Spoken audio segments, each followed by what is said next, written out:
Another thing I really wanted to talk to you, David, is about the universe and life. I know many people have their own personal understandings of it, but I really wanted to know, in your own beliefs, in your own opinions, what is the ultimate secret of the universe? The ultimate secret, I would suggest, is, and it's not really a secret, because people have known about it since any time we know.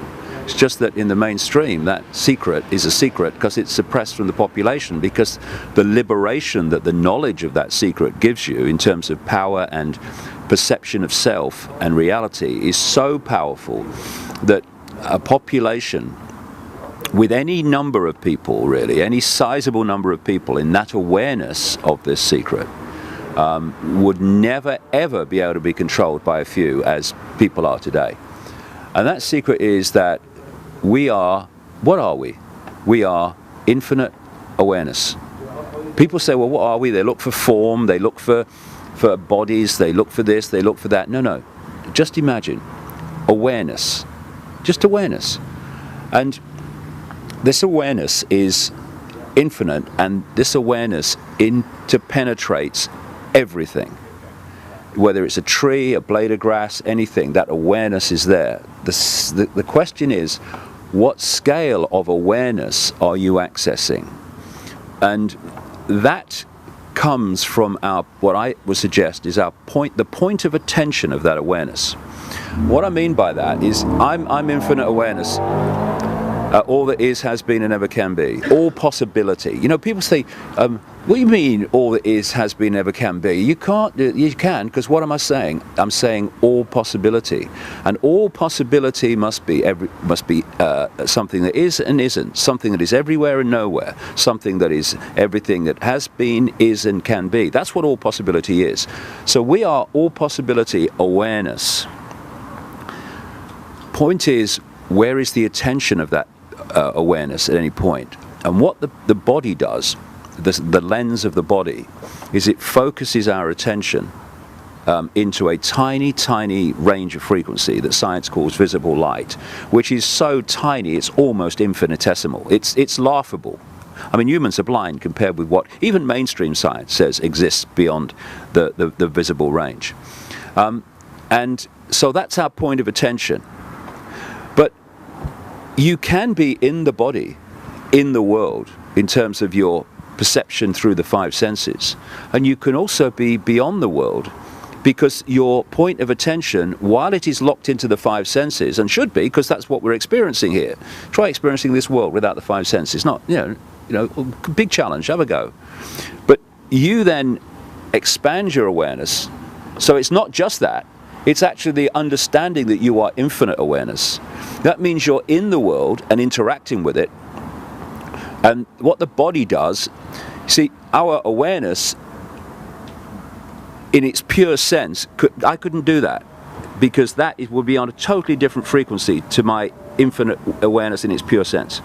So we take on these outer shells that are within the frequency range we want to interact with, the body, what I call the biological computer, or the cosmic spacesuit, biological spacesuit, and therefore I can interact with the world. But if you have this range of awareness into the true sense of what we are, you realize that David Icke is not who I am, Luke is not who you are. It's the name for a current experience of infinite awareness, and your infinite awareness and my infinite awareness is the same awareness. It's just got 2 points of attention. One's called Luke and one's called David. And once you realize that you are infinite awareness having an experience, then that knowledge can allow you to take control of the experience, because you know it is in your power to do that. And this is where the conspiracy, we can talk about the conspiracy on the five sense level, and I do all the time, but if we're really going to understand the basis of it, the foundation of it, we have got to get much, much deeper in an understanding of reality, because that's where the conspiracy is coming from. We see Bilderberg meetings and banks and all the rest of it, and we should investigate them. But where it's all coming from, are these inner sanctums that understand how reality works and therefore can manipulate a population that they have systematically misled and suppressed so that they don't understand how reality works. And if you understand reality and the interactions of reality and how we create our experience by our sense of reality, then there may be a few of you and the population may be billions. But if you know how it works and the population doesn't, you are in a mega position of power and manipulation over the population. So the last thing that the conspirators want is a population with an expanded state of awareness which is in this world to interact with it, but is not of this world in the sense of its ultimate point of observing the world. It wants people in the five senses and in the world and of the world. Why? Because once you've removed people from that big picture filter where you see how the dots connect, suddenly the dots don't connect. What the five senses see are dots. They don't see connected dots. This is why the mainstream media, which is a five-sense profession overwhelmingly, will talk about different elements of the world but will never connect them to see the picture and therefore the connections between them. And so when you're in five-sense mode, and you've not got this bigger picture filter to see what's really going on, there's only one place you can look to get a fix on the world from information that you are receiving to get that fix, and that is this way. And if you go that way, what comes back in terms of information? The mainstream media, the education system, mainstream Stone Age science, and I'm sorry, Stone Age, it's only an analogy, and all the other stuff that's coming back. In other words, this is this conspiracy in one sentence. Pull people into people's sense of attention, point of attention, into the five senses, so that dominates everything. And then program that sense of attention in isolation from its true self with the information you want them to believe and the perception of self of the world you want them to believe. Gotcha. And what do we talk about, Luke? We talk about the fact that there's an awakening going on. Well, what does that mean? You know, the alarm clock's just gone off. Are we getting up? What time is it? No. Awakening, another word for awakening, or another phrase for awakening, is the expansion of point of attention. Yeah. That's what it is. So when people expand that point of attention, it's symbolically, it's like the five senses is looking at this red thing, which is a bit blurred. What's going on? And then as your point of attention expands, you realize it's a brick, and you realize it's a wall, and you realize it's a house, and then you realize it's a town and a city and a planet, and you know, suddenly it makes sense. Yeah. But most people are looking at the blurry brick and saying, this is the real world, and it's really a world a program that we've been put into, so we don't see the real world. And there's a lot more to this world that we actually don't even see or perceive or understand. And many people have actually, when they use DMT, they actually say that this helps them understand the greater understanding of everything.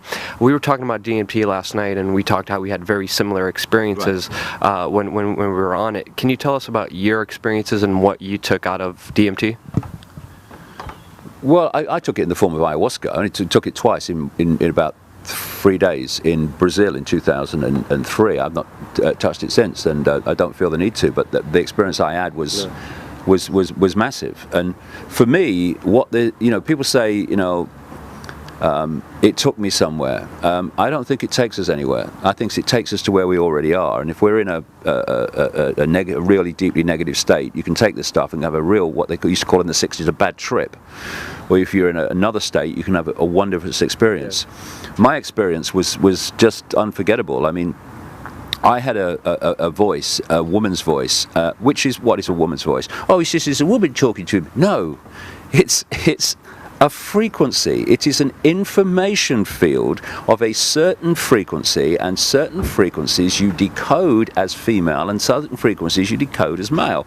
It's a consciousness that is communicating, and almost certainly, it has to be if we're all infinite awareness, it's an expression of your own consciousness, just a very much deeper level of it.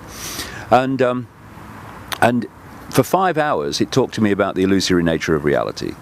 And I had instant recall of every word afterwards, which was amazing in itself. And I was taken to a place, I'm using human language here, taken to a place. It's very hard to describe. Yeah. And I tell you, it's a place that I experienced as beyond the realm of vibration. Because anything that vibrates, this is actually, funnily enough, Luke, this is one of the many really stunning lines that this voice communicated to me. Because when it started off, it said, we're going to take you to where you come from, so you will understand better where you are and where you're coming back to. And then it kept repeating, this is right at the start of this voice starting, 5 hours. Infinite love is the only truth, everything else is illusion. And when you study near-death experiences and all that stuff, when they go into these realms beyond the body, I have never come across anyone that wanted to come back, because they talk about this unbelievable bliss and love and all the rest of it. And anyway, I had this stunning line I was talking about at one point. It said, infinite love is the only truth, everything else is illusion. If it vibrates, it's illusion, right? Because the pure, infinite, all that is, all possibility, is still and silent. People think that things have to move to be something, and actually silence is all sound. It's all possibility waiting to manifest.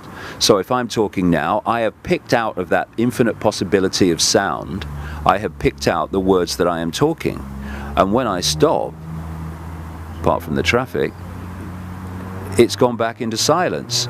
Within the silence is everything. So I experience this as this silent stillness, as the infinite point of attention. And it took the form of this sounds really funny, but if you've experienced it, people know what I mean. I saw it as a shining blackness. Shining blackness. Now, years later, in fact, in the last 12 months, there was a doctor called Ibn Alexander, and he was, I think he's in New York, and he was a neurosurgeon. I think he still is. And he was one of these rigid kind of people. He admits it in his book. I was one of these rigid people that, obviously people would have near-death experiences when he was doing his surgery sometimes, and they'd tell him their stories. And as he said, I thought, oh, that's very interesting. A lot of rubbish, but it's very interesting. And it was like mainstream. This is not possible. This world is all there is. And then he got it was a form of meningitis that was so bad that his brain shut down in every area apart from the most primitive level that was necessary to keep him alive. This man, in effect, died for 7 days. And this is the interesting point which he points out. When people talk about, and there's millions and millions of them now, when they talk about near-death experiences, the mainstream scientists, they go, oh, it's not impossible. And oh, please, God save us from science. And anyway, because what they're doing is they're just reliving their experiences from this part of the brain, and that's what's happening and all that stuff.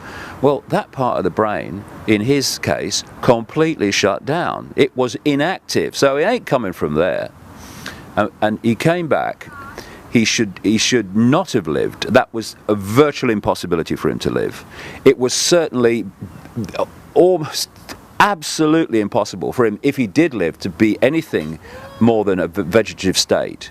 And he came back after a transition period, completely normal, and went on with his life. And he wrote this book about it, which became a New York bestseller. Why I'm telling you this story, it's very interesting, I think, is because when he first left the body and had a near-death experience himself, he entered a realm. I talk about this in the new book that's coming out in the autumn. He went into a realm that was classically the realm of the demons and the what I would call the archons and the reptilian entities and all this stuff. In fact, he talks about seeing reptilian beings brushing against him and all that stuff.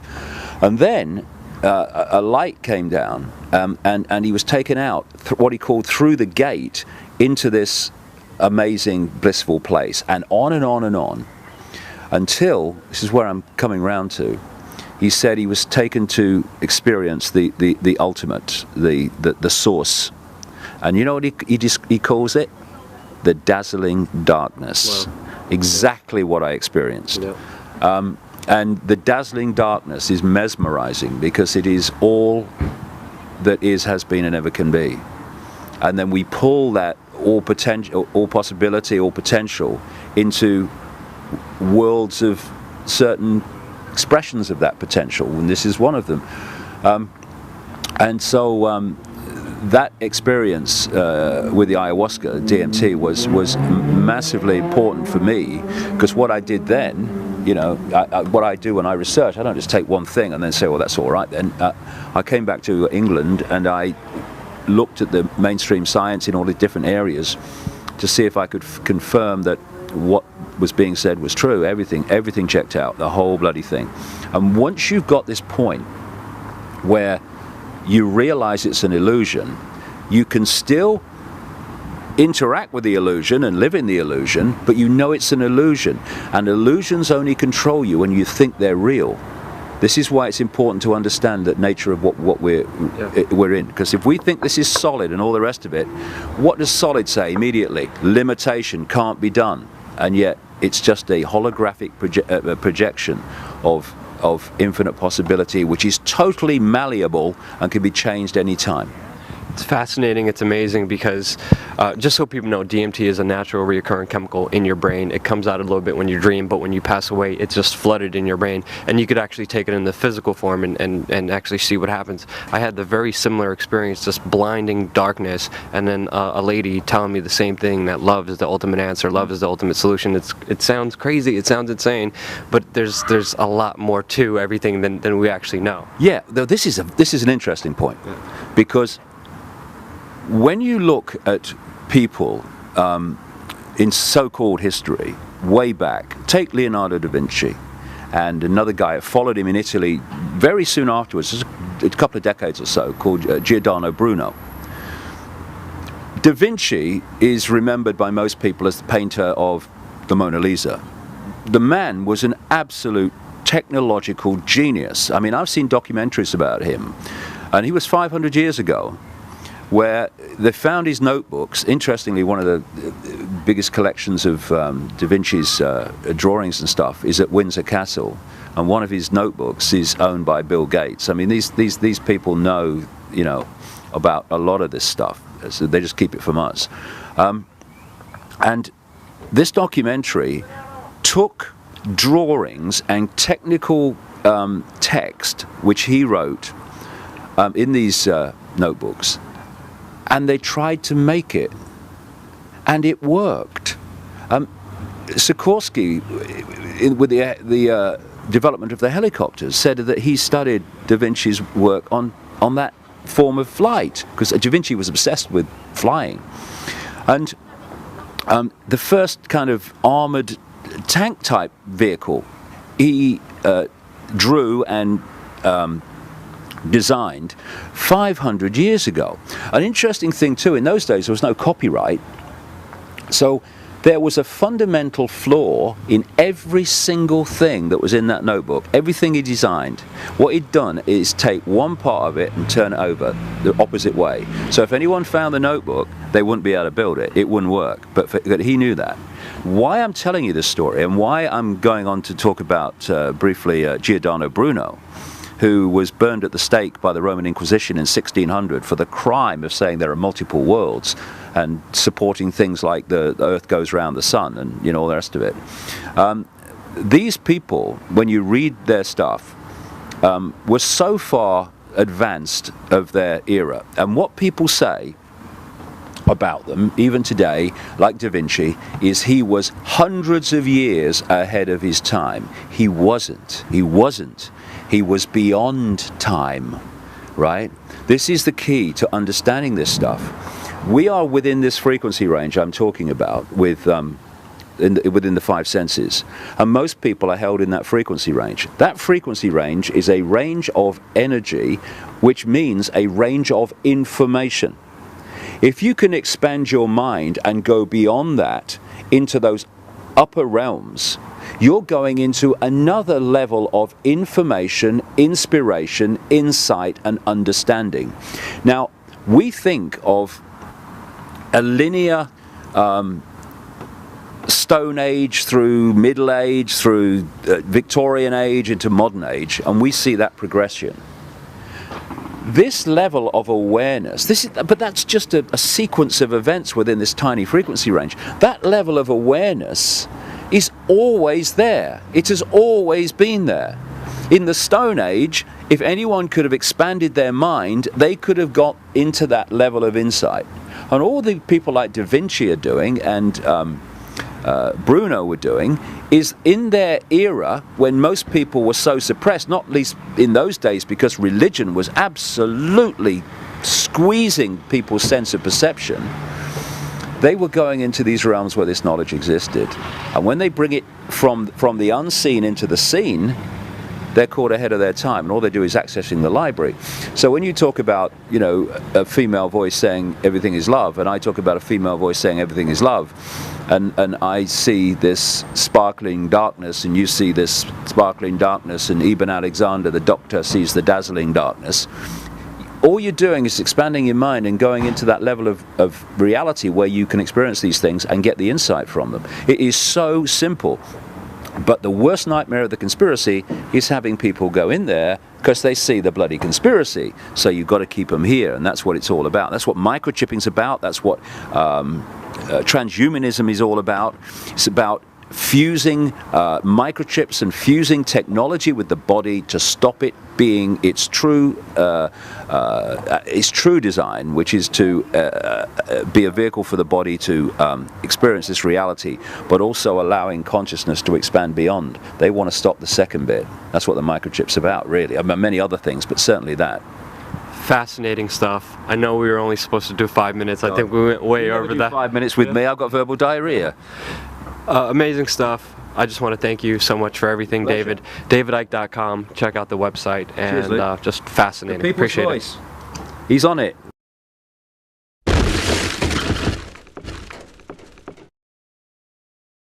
This idea of us challenging, like the young people of We Are Change and like Luke Rudkowski. I mean, there are some young people who have decided that they're just going to do. The government shouldn't be telling you what you can put in your body as an adult. That's just silly. And it's just getting people to understand that on a more, not just food, you know, that applies to everything, that you are in charge of